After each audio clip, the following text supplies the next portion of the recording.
Anime fans அனைவருக்கும் வணக்கம். இன்னைக்கு நம்ம 10,000 வேர்ல்டு எபிசோட் 243லேருந்து 245 வரைக்கும் பார்க்க போகிறோம். ஸோ போன எபிசோடில் நம்ம ஹீரோ அவங்கள போட்டு செம்ம அடி அடிச்சிருப்பானா, நான் கூட அவன் கதையை முடிச்சு விட்ருவான் அப்படின்னு பார்த்தேன். ஆனால் அந்த மாதிரிலாம் எதுவும் பண்ணலங்க, உயிரோட தான் விட்டுட்டான். இந்த ஒரு பெல் வந்து பார்த்தீங்கன்னா பல காலமாக யாருமே எடுக்காமல் இருந்ததுங்க. ஸோ ரொம்ப காலம் கழிச்சு இந்த பெல் எடுத்தது மட்டும் இல்லாமல் ஒரு வாய்ட் லெவலில் இருந்தக்கூடிய காடை இவன் டிஃபீட் பண்ணியிருக்கான். இது ரொம்ப பெரிய விஷயம் அப்படிங்கிற மாதிரி இந்த ஒரு எல்டர் யோசிச்சுட்டு இருக்காரு. இந்த அடி வாங்கின கும்பல் இருக்கு பாருங்க, அடி வாங்கினா கூட அவனுக்கு வாய் அடங்கல, கண்டமணிக்கு பேசுறான். லின்ஃபங் வந்து மறுபடியும் அடிக்கலான்னு வரும்போது இந்த பொண்ணு வந்து மன்னிப்பு கேட்கறா. இல்ல மன்னிச்சுக்கோங்க, நாங்க வந்து உனக்கு காம்பன்சேஷன் கொடுக்குறோம் அப்படின்னு சொல்றா. ஆனா அவன் நிறுத்தவே இல்லை, ஏன்னா அந்த மன்னிப்புன்ற வார்த்தை அவன் வாயிலேருந்து வரணும். இப்போ அவனுமே சொல்றான், மன்னிச்சுக்கோ, நான் வந்து காம்பன்சேஷன் தரேன் அப்படின்னு சொல்றான். இப்போ லின்ஃபங் என்னமோ அமைதியாக தான் இருக்கான். நம்ம பறவை வந்து கேக்குது, சொல்லு என்ன தர அப்படின்னு சொல்லிட்டு கேக்குது. அந்த மனுஷன் என்ன சொல்றான்னா, ஒரு லெவல் 9 காட் ஆர்டிஃபெக்ட் தரேன் அப்படின்னு சொல்றான். இந்த பறவை என்ன சொல்லுது, ஏன் அவனுக்கு வெக்கமா இல்லை, போய் இந்த ஒரு பொருளை எடுத்து கொடுக்குற அப்படின்னு சொல்லிட்டு நக்கலா பேசுதுங்க. அந்த பையன் மறுபடியும் ஏறிட்டு வரான். அந்த சமயத்தில் லின்ஃபங் என்ன பண்ணுறான், மறுபடியும் அந்த ஒரு பெல்லை எடுத்து சுத்த இவங்க பயந்துட்டாங்க. இப்போதான் இந்த ஆள் என்ன பண்ணுறான், ஒரு சன் காட் லிக்விட் அப்படிங்கிறத எடுத்து கொடுக்குறான். இவ்வளோ நேரம் ஒழிச்சு வச்சிருந்தான் போல தெரியுது. இது வந்து பார்த்தீங்கன்னா என்னோட கல்டிவேஷனை இன்க்ரீஸ் பண்ணுறது மட்டும் இல்லாமல் அந்த காடோடைய கோர் அப்படிங்கிறத ஃபார்ம் பண்ண உதவி செய்யுமா. இப்போ நம்ம பறவை போய் சொல்லுது, சரி நீ ரொம்ப சின்சியராக மன்னிப்பு கேட்டதுனால என் மாஸ்டர் உன்னை மன்னிச்சிட்டாரு, கிளம்பி போ அப்படின்னு சொல்லுது. லின்ஃபங் என்ன சொல்கிறான், இங்கே பாரு இதுதான் கடைசி சான்ஸ், இன்னொரு சான்ஸ் உங்களுக்கு கிடைக்காது அப்படின்னு சொல்லிட்டு வார்ன் பண்ணுறான். இப்போ இவங்க போகும்போது என்ன தெரியுமா பேசிகிட்டு இருக்காங்க, இந்த பரந்த உலகத்தில் கண்டிப்பாக நமக்கான ஒரு வாய்ப்பு கிடைச்சே தீரும் அப்படிங்கிற மாதிரி பேசுகிறாங்க. அந்த பொண்ணு பார்க்குறா, இதை நான் சத்தியமாக மறக்க மாட்டேன் அப்படிங்கிறா. மறக்காமல் என்னம்மா பண்ண போகிறேன். நம்ம பறவைக்கு இன்னும் கோவம் தீரல போல தெரியுது. அவனை பார்த்தாலும் எனக்கு சுத்தமாக பிடிக்கல, அவனை ஏன் நம்ம முடிச்சு விட்டுறக்கூடாது அப்படின்னு கேட்குது. இந்த எல்டர் அப்படியே பார்க்குறாரு, ஒரு வாய்ட் கார்டை டிஃபீட் பண்ணுறதுலாம் சாதாரண விஷயம் கிடையாது, ரொம்ப அரகண்டா பேசாத, வாயை மூடு அப்படிங்கிறாரு. இருந்தாலும் அது நக்கலாக பேசிக்கிட்டே இருக்குங்க. லின்ஃபங் தான் அடக்கி விடுறான். இப்போ இந்த மனுஷன் கேட்குறான், சரிடா நீ வந்து 7th ஃப்ளோர் ரீச் ஆகிட்டியா, அங்கே உனக்கு என்ன கிடைச்சது அப்படின்னு சொல்லிட்டு கேட்குறாரு. இவன் உடனே என்ன பண்ணுறான், எனக்கு வந்து ஸ்கை ஃபயர் கிடைச்சது அப்படின்னு சொல்லிட்டு எடுத்து காட்டுறான். இது வந்து பார்த்தீங்கன்னா அந்த ட்ரூ காட் லெவலில் இருக்குது. அதே சமயத்தில் அந்த இடத்துக்கு குட்டி பையனும் வந்துடுறான்ப்பா. வந்த உடனே அவன் என்ன கேட்குறான், சண்டை போடுறதுக்கு யாரோ வந்தாங்களாமே, எங்கே அவங்க அப்படின்னு கேட்குறான். இப்போ நடந்த எல்லாத்தையுமே அவங்ககிட்டயும் எக்ஸ்பிளைன் பண்ணுறாங்க. எக்ஸ்பிளைன் பண்ணி முடிச்சுட்டு, சரிடா உனக்கு என்ன கிடைச்சது அப்படின்னு கேட்குறாங்க. இவனுக்குமே பார்த்தீங்கன்னா ஸ்கை ஃபயர் தான் கிடைச்சிருக்கு, ஆனால் இது வந்து வாய்ட் காட் லெவலில் இருக்குது. ஸோ லின்ஃபங்கோட கொஞ்சம் கீழே தான். இந்த ஒரு எல்டருக்கு பயங்கரமான ஒரு சந்தோஷம், ஏன்னா இவருடைய கிளானை சேர்ந்தவன்ல இந்த பையன். இப்போ செக்டார் லீடர் என்ன சொல்றாரு, இந்த ஃபாரின் கிளானுடைய ஒரு மானுமெண்ட் இருக்கான், அந்த ஏன்ஷியன்ட் மானுமெண்ட் ஓப்பன் ஆகும்போது உங்களால் ஈஸியாக உள்ளுக்குள்ளே போய் நிறைய பொருட்கள் எடுக்க முடியும் அப்படின்னு சொல்றாரு. ஏன்னா அந்த ஸ்கை ஃபயரோடைய ப்ரொடெக்ஷனை இவங்களால யூஸ் பண்ணிக்க முடியும். இப்போ லின்ஃபங் என்ன கேட்குறான்னா, இந்த ஃபாரின் கிளான் அப்படிங்கிறவங்க எங்க இருந்து வந்திருக்காங்க. இவர் என்ன சொல்றாரு, அந்த ஃபாரின் கிளான் அப்படிங்கிறவங்க வேற ஒரு உலகத்துலேருந்து வந்திருக்காங்களாம். அவங்க மட்டும் வரல, அந்த உலகத்தோடைய ஃப்ராக்மெண்ட்ஸ் இங்கே வந்து விழுந்திருக்கு. ஆனால் இந்த உலகத்தில் நிறைய ரெஸ்ட்ரிக்ஷன்ஸ் இருக்குது அப்படிங்கிறதுனால அவங்களால வந்து ஃப்ரீயாக சுத்த முடியல. ஒரு பர்டிகுலர் பிளேஸில் மட்டும் சீல் போட்டு அவங்கள வச்சா எப்படி இருக்கும், அந்த மாதிரி ஒரு இடத்துல தான் இருக்காங்க. அப்போ இந்த பையன் கேட்குறான், அப்போ யாருமே வெளியில் வந்தது இல்லையா அப்படின்னா, வந்திருக்காங்களாம், ரொம்ப கம்மியான பீப்புள் தான் வந்திருக்காங்களாம். ஆனால் வந்தவங்க எல்லாமே பயங்கர ஸ்ட்ராங்காக இருக்கானுங்களாம். இந்த ஒரு உலகத்துக்கு ஏதாவது ஒரு அச்சுறுத்தல் அப்படிங்கிறத கொடுத்துக்கிட்டே இருக்கானுங்களாம். அவங்க ப்ராக்டிஸ் பண்ணுற விதமே வந்து பார்த்தீங்கன்னா கொஞ்சம் டிஃப்ரெண்ட்டாக இருக்குது அப்படின்னும், அவங்க ஸ்ட்ராங் ஆனதுக்கப்புறம் இந்த ரெஸ்ட்ரிக்ஷன்லேருந்து ஈஸியாக தானே விடுவிச்சுக்கிறாங்க அப்படின்னும் இவர் சொல்லிக்கிட்டு இருக்காரு. இன்னொரு பக்கத்தில் அடி வாங்கிட்டு போன கூட்டம் அது இன்னொரு பிளானை போட்டுக்கிட்டு இருக்கு. இந்த பையன் பயங்கர டேலண்டடாக இருக்கான், அவனெல்லாம் வளர விடக்கூடாது அப்படின்னு சொல்லிட்டு பேசிகிட்டு இருக்காங்க. அப்போ இந்த பையன் என்ன கேட்குறான்னா, அப்போ நம்ம வந்து போர் செய்ய போகிறோமா அப்படின்னு கேட்குறான். அந்த மனுஷன் என்ன சொல்கிறாருன்னா, இல்லை என்னதான் அந்த ஒரு செக்டார் வந்து இப்போதைக்கு அந்த அளவுக்கு நல்ல நிலைமையில் இல்லைனா கூட அவங்கள நம்ம அண்டர் எஸ்டிமேட் பண்ணக்கூடாது. ஸோ அவன் வெளியில் வரும்போது தான் அவனை வச்சு பார்க்கணும் அப்படிங்கிறாப்புல.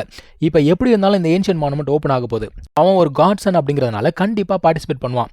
ஸோ அந்த சமயத்தில் நம்ம காட் வெப்பன் அப்படிங்கிறத பயன்படுத்தி அவனை முடிச்சு விட்டுலாம் அப்படின்னு சொல்லிட்டு பிளான் பண்ணுறாங்க. மொத்தத்தில் நீங்கள் உருப்பிட மாட்டீங்க.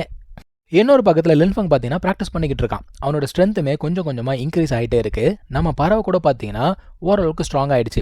இப்போ இவங்க கிளம்பி எல்லாருமே இருக்கக்கூடிய அந்த ஒரு இடத்துக்கு போகிறாங்க. ஏன்னா இவங்க எல்லாரும் எங்கே போகிறாங்கன்னா, அந்த ஏன்ஷியன்ட் மானுமெண்ட்டுக்கு போக போகிறாங்க. இந்த பையன் இருக்கான் பாருங்க, இவன் கூட டிரான்செண்டன்ட் ரெல்ம் அப்படிங்கிறது ரீச் ஆகிட்டான். 4 வயசு தான் ஆகுது, ஆனால் டிரான்செண்டன்ட் ரெல்ம். இவனை பார்த்து எல்லாருமே பார்த்தீங்கன்னா அலற ஆரம்பிக்கிறாங்க. இப்போ இவங்களை யாரா கூட்டு போகிறது அப்படின்னு பார்த்தீங்கன்னா, நம்ம எல்டர் இருக்கார்ல, அவர் தான் கூட்டு போகிறாரு. என்னடா எல்டரே வராருன்னா அப்போ அங்கே நிறைய ஆபத்து இருக்குமோ அப்படின்னு சொல்லிட்டு ஒரு சில பேர் யோசிக்கிறாங்க. வாங்கடா போகலாம் அப்படின்னு சொல்லிட்டு ஒரு பெரிய கத்தி மேலே உட்கார வச்சு அவர் கூட்டு போயிட்டு இருக்காரு. இன்னொரு பக்கத்தில் இந்த பொண்ணு ஒரு காட் சீல் அப்படிங்கிறத கண்ட்ரோல் பண்ணிட்டா போல தெரியுது. ஆக்சுவலாக இந்த ஒரு ஏன்ஷியன்ட் மானுமெண்ட்டுக்கு இந்த ஸ்வாட் வேலியில் இருக்கவங்க மட்டும் தான் போக முடியும்.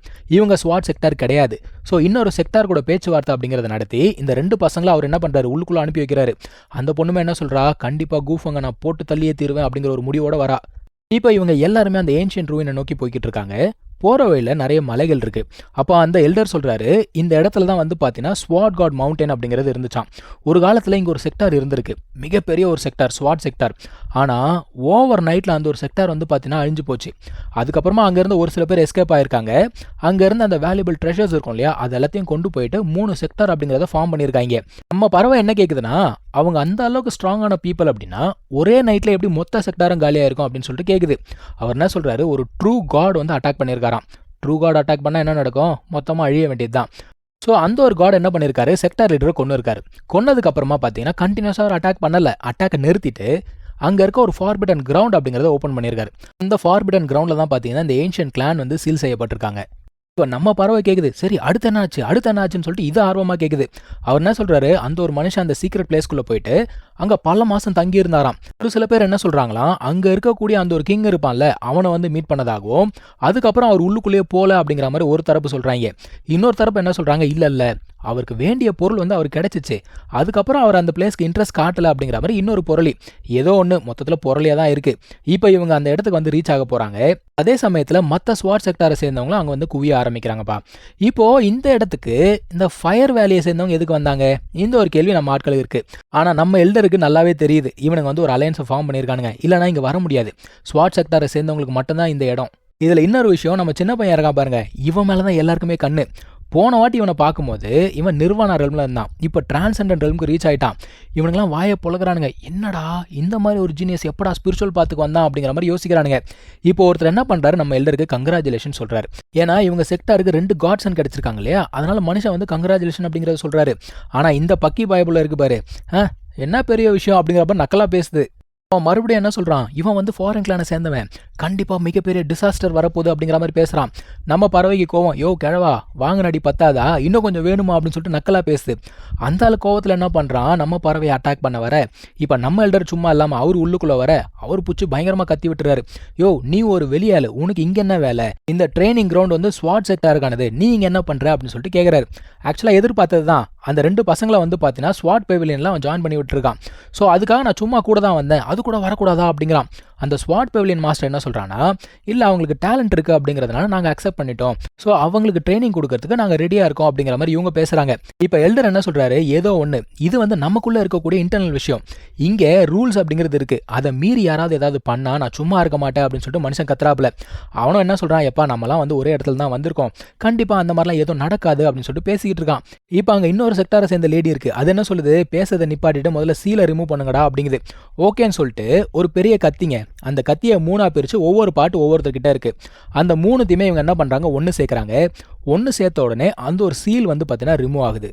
இவங்க உள்ளுக்குள்ளே போகிறதுக்கு முன்னாடி நம்ம எல்டர் வந்து அட்வைஸ் பண்ணுறாரு, நீங்கள் ஃபாரின் கிளானை மீட் பண்ணிங்க அப்படின்னா தயவு செஞ்சு அங்கேருந்து போயிடுங்க, நமக்கு உயிர் தான் முக்கியம் அப்படின்ற மாதிரி அட்வைஸ் பண்ணிவிட்டு எல்லாருமே உள்ளுக்குள்ளே அனுப்பி வைக்கிறாரு. இப்போ உள்ளுக்குள்ளே இவங்க எதுக்காக போகிறாங்க, அங்கே போய் ஒரு எக்ஸ்பீரியன்ஸ் கெயின் பண்ணணும், அங்கே வந்து ஆப்பர்ச்சுனிட்டி ஏதாவது கிடைக்கதா பார்க்கணும். ஆனால் உள்ளுக்குள்ளே போன உடனே இந்த ஒரு பொண்ணு வந்து வம்பிழுக்க ஆரம்பிப்பாளா. நம்ம ஷாவுத்தியன் வாயை வச்சுட்டு சும்மா இல்லாமல், நீ எல்லாம் தோற்று போன ஆள் தானே, உங்ககிட்டலாம் ஏன் மாஸ்டர் சண்டை போட மாட்டான், நான் தான் சண்டை போட போகிறேன் அப்படின்னு போகுது. ஆனால் அந்த ஒரு பொண்ணு ஒரு சோல் டெக்னிக் அப்படிங்கிறத பயன்படுத்துகிறா. இப்போ இந்த பறவையால் தாக்கு பிடிக்க முடியல, எப்பவும் போல் இவன் தான் வந்து காப்பாற்றி வர்றான். அந்த டெக்னிக்குமே வந்து பார்த்தீங்கன்னா டிஃபீட் பண்ணிடுறான். இப்போ இவனுங்களாம் பார்க்குறானுங்க, என்னடா கூஃபங்க்கு இப்படி ஒரு ஸ்ட்ரென்த் இருக்கா அப்படின்னு பார்க்குறாங்க. ஆனால் ஒரு பொண்ணு என்ன சொல்கிறான்னா, அவளை நீ அண்டர் எஸ்டிமேட் பண்ணாத, அவகிட்டேயுமே ஒரு டிவைன் ட்ரெஷர் அப்படிங்கிறது இருக்குது, ஸோ என்ன வேணால் நடக்கலாம் அப்படிங்கிற மாதிரி அவள் சொல்லிக்கிட்டு இருக்கா. இன்ஃபேக்ட் என்ன சொல்கிறான்னா, உன் ஃபேமிலி மொத்தமாக ஒரே மாதிரி தானே, பாடமே நீங்கள் கற்றுக்க மாட்டீங்களா அப்படின்னு கேட்குறான். அந்த பொண்ணு பெருசாக பேசலாம் இல்லை, அவள் பாட்டுக்கு வந்து அட்டாக் பண்ண ஆரம்பிக்கிறா. இவன் என்ன பண்ணுறான், அந்த ஃபர்னஸ் இருக்கும் இல்லையா, அதை யூஸ் பண்ணி தடுக்கிறான். தடுத்தவன் எங்கே போனான்னு தெரியல, சுற்றி சுற்றி பார்க்குறாங்க, பார்த்தா மேலே இருக்கான்.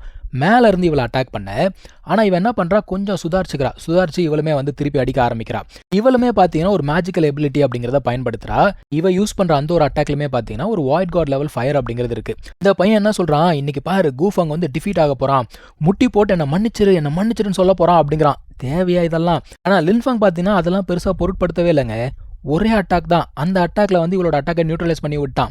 அவளுக்கு ஒன்றும் புரியல, என்னடா ஒரு அட்டாக் தானா அப்படிங்கிற மாதிரி பார்க்குறா. அவன் என்ன பண்ணுறான், மறுபடியும் தொடர்ந்து அட்டாக் பண்ணுறான். அவன் என்ன சொல்கிறான்னா, ஹெவன்லி ரெல்மில் இருந்தால் கூட இந்த அட்டாக்லேருந்து தப்பிக்க முடியாது அப்படின்னு சொல்கிறா. மறுபடியும் அவன் என்ன பண்ணுறான், கத்தியை வச்சு அசால்ட்டாக அதை டிஃபீட் பண்ணி விட்டுறாங்க. அந்த ஒரு பொண்ணு அடுத்து பார்த்தீங்கன்னா கையில் ஒரு காட் ஆர்டிஃபேக்ட் அப்படிங்கிறத எடுக்கிறா. இந்த ஒரு ஆர்டிஃபேக்டோட பவர் பட்ட உடனே லின்ஃபங் வந்து கீழே விழுந்துறான். ஐயோ இவனுக்கு அடிபட்டுச்சோ அப்படின்னு சொல்லிட்டு எல்லாருமே பதறாங்க. ஆனா செவுத்துல அடிச்ச லப்பர் பந்து மாதிரி வேகமா திரும்ப போய் இவன் அட்டாக் பண்ணுவானா. இந்த ஒரு சீரீஸ்ல இப்போ வரைக்கும் நீங்க நோட்டீஸ் பண்ணி பார்த்துருந்தீங்கன்னா இவ்வளோ டெக்னிக் பயன்படுத்தி நம்ம ஹீரோ கிட்ட சண்டை போட்ட ஒரே ஆள் இவன் மட்டும்தான். ஆனா என்ன டெக்னிக் பயன்படுத்தினாலும் மறுபடியும் அவ டிஃபீட் ஆகிட்டே தான் இருக்கா.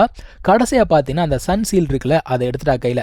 இப்போ நம்ம ஹீரோ என்ன பண்றான், அவனுடைய தர்மா பாடியை வெளியில எடுத்து அவனோட அந்த காட் ஸ்வாடை வச்சு அடிச்சது தாங்க. அவ வந்து டிஃபீட் ஆயிட்டா. அடிச்சது மட்டும் இல்லாம அந்த ஒரு சீல் இருக்குல்ல அந்த சீலையுமே வந்து இவன் எடுத்துக்கலாம் அப்படின்னு சொல்லிட்டு பார்க்குறான். அந்த பொண்ணுமே தடுக்கலான்னு பார்க்குறா. ஆனால் ஒன்றும் வேலைக்கு ஆகல.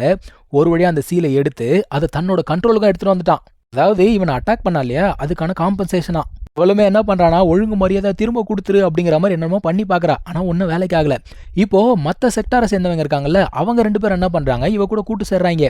அவனுங்க என்ன சொல்கிறானுங்க, இவன்கிட்ட வந்து நிறைய ட்ரெஷர்ஸ் இருக்குது, நம்ம ஒன்று சேர்ந்து அவனை கொண்டுட்டு அந்த ட்ரெஷர்ஸை நம்ம ஈவனாக டிஸ்ட்ரிபியூட் பண்ணிக்கலாம் அப்படிங்கிறானுங்க. இந்த பொண்ணு என்ன கேட்குறா, அப்போ இவ்வளோ நேரம் எதுக்காக ஹெல்ப் பண்ணாமல் இருந்தீங்க அப்படின்னு சொல்லிட்டு கேட்குறா. ஒருத்தன் என்ன சொல்கிறான், பரவாயில்ல இப்போ கூட ஒன்றும் லேட் ஆகலை, நம்ம ஒன்று சேர்ந்து அட்டாக் பண்ணுவோம், வரதை நம்ம வந்து பங்கு போட்டுப்போம் அப்படிங்கிற மாதிரி சொல்கிறான். இந்த பொண்ணு என்ன சொல்கிறான்னா, எல்லாம் ஓகே ஆனால் அந்த பறவை எனக்கு தான் வேணும் அப்படிங்கிறா. என்ன பண்ண போறான்னு தெரியல, கையில் மாட்டினா பறவை அவ்வளோதான். இப்போ விஷயம் என்ன அப்படின்னா, இவங்க டைரெக்டாலாம் சண்டை போடல, அவங்க கிளானில் இருக்கக்கூடிய எல்டர்ஸ் இருப்பாங்க இல்லையா அவங்களுடைய தர்மா பாடி தான் சம்மன் பண்ணுறாங்க. அந்த தர்மா பாடி நம்ம ஹீரோவை சுத்து போடுது. கீழே இருக்க நம்ம ஆட்கள் கேட்குறாங்க, என்னையா பண்ணிட்டு இருக்கீங்க, அநியாயம் பண்ணுறீங்க அப்படின்னு கேட்டால் அவனுங்க என்ன சொல்கிறானுங்க, நாங்கள் வந்து ஸ்பிரிச்சுவல் பாத்தில் இருக்க அந்த த்ரெட்டை தான் எலிமினேட் பண்ணுறோம், அவன் வந்து ஃபாரின் கிளானை சேர்ந்தவன் அப்படின்னு சொல்லிட்டு மறுபடியும் ஒரு கதையை விடுறாங்க. இப்போ டிஎன்சி இருக்கான்ல அவன் என்ன பண்றான், நான் வந்து அங்கிளுக்கு ஹெல்ப் பண்ணுவேன் அப்படின்னு சொல்லிட்டு அந்த இடத்துக்கு வரான். ஒரு சின்ன பையன் இருக்கான் அப்படின்னு சொல்லிட்டு பார்க்காம அவங்க வந்து அட்டாக் பண்ண ஆரம்பிக்கிறாங்க. ஆனா லின்ஃபங் என்ன பண்றான், ஒரு ஷீல்டை போட்டு தடுத்துக்கிறான்னு வச்சுக்கோங்களேன். அதுக்கப்புறம் கூட அவங்க 3 பேரும் என்ன பண்றாங்க, லின்ஃபங் அட்டாக் பண்ணலாம் அப்படின்னு சொல்லிட்டு வராங்க. ஆனா அந்த இடத்துல ஏதோ ஒரு ஃபோர்ஸ் அப்படிங்கிறது இவங்க 3 பேருமே கண்ட்ரோல் பண்ணது மட்டும் இல்லாம இவங்களோட பவர் இருக்கும் பாத்தீங்களா அதை வந்து சப்ரஸ் பண்ணுது. அதாவது அவங்களுடைய பவர் லெவல் அப்படிங்கிறத கம்மி பண்ணி விட்டுடுது. இப்போ நம்ம பறவைக்கு ஒண்ணுமே புரியல. அது போய் கேக்குது, ஏன் மாஸ்டர் விட்டீங்க, அவங்கள கொன்றுக்கலாம்ல அப்படின்னு சொல்லுது. ஆனா அவன் என்ன சொல்றான், அதை பண்ணது நான் கிடையாது அப்படிங்கிறான். இப்போ அந்த 3 பேரும் பேசிக்கிறாங்க, பரவாயில்ல பவர் கம்மியான என்ன இருக்கு, நம்ம 3 பேரும் ஒன்று சேர்ந்தோம் அப்படின்னா அவனை ஈஸியாகவே கொண்டுற முடியும் அப்படிங்கிறாங்க. சரிவாடா ஒன்று சேர்ந்து அட்டாக் பண்ணலாம் அப்படின்னு சொல்லிட்டு பேசும்பொழுது நம்ம பறவை பார்க்குது, டேய் உங்களுக்குலாம் வெக்கமே இல்லையாடா, உங்க கூட சண்டை போடுறதுக்கு என் மாஸ்டர் வேண்டாம், நானே போதும் அப்படின்னு சொல்லிட்டு இது வந்து அட்டாக் பண்ணுமா. இப்போ இது என்ன பண்ணுதுன்னா, இதுகிட்ட ஒரு காட் ஸ்வாட் இருக்கு இல்லையா அதை யூஸ் பண்ண உடனே அந்த ஆள் பார்க்குறான், என்னடா பறவை கிட்ட கூட காட் ஸ்வாட் இருக்கு அப்படின்னு சொல்லிட்டு பார்க்குறான். இருந்தாலுமே அவன் பவர் அப் பண்ணுறான். இந்த ஒரு ஸ்வாட் அவன் கிட்ட போன உடனே அது என்ன பண்ணுது, அட்டாக் பண்ணல, நிறுத்திட்டு அங்கேருந்து வேகமாக ஓடி வந்துருமா. ஏன் என்ன நீ வந்துட்ட அப்படின்னு கேட்டா, மாஸ்டர் அவன் ரொம்ப சீரியஸாக சண்டை போடுறான், என்னாலலாம் தடுக்க முடியாது அப்படிங்குது. எது தடுக்க முடியாதா, எதுக்காக பயப்படுற நீ, அவனை போய் கடிச்சு விட்டு வா அப்படின்னு சொல்லிட்டு நம்ம பறவை சொல்லுது. ஆனாலுமே அந்த ஒரு ஸ்வாட் போக மாட்டேதுங்க. அதான் அந்த பறவை கேட்குது, இதுக்கே நீ பயப்படுறியே, ஃபியூச்சரில் என் கூட சேர்ந்து எப்படி நீ சண்டை போடுவா அப்படின்னு கேட்கும்போது அந்த ஸ்வாட் என்ன சொல்லுதுன்னா, நான் இன்னும் ட்ரூ காட் ஸ்வாடாக மாறல அப்படின்னு சொல்லிட்டு பாவமாக சொல்லுது. சரி போய் தொலைன்னு விட்டுட்டு இதுக்கு என்ன பண்ணுறதுனே தெரியல. சரி ஓகே நான் புதுசாக கற்றுக்கிட்ட டெக்னிக்கை பயன்படுத்துகிறேன் அப்படின்னு சொல்லிட்டு இது என்னமோ ட்ரை பண்ணுதுங்க.